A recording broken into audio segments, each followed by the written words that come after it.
Hiirte jõulumuinasjutt.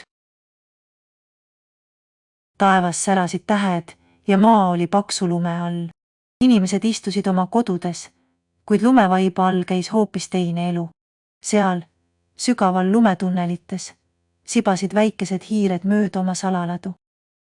Nende pisikestes majakestes paistis akendest küünlavalgus. Oli jõuluõhtu algus. Hiired olid rõõmsad, sest ka nemad pidasid pühi.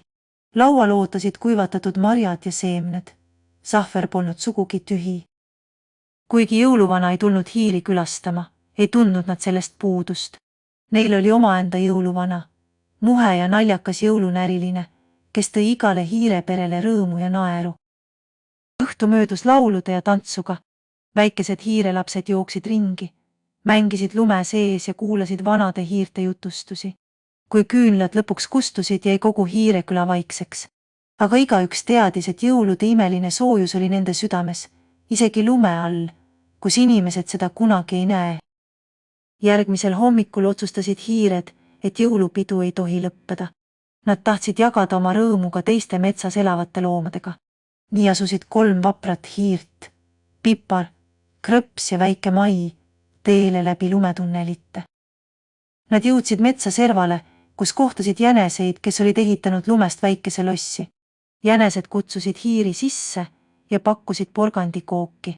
Edasi minnes kohtasid nad siili, kes oli kogunud kastanimune ja pähkleid, et neist teha jõulupärg. Kõik loomad otsustasid, et sel aastal peavad nad ühiselt suure peo.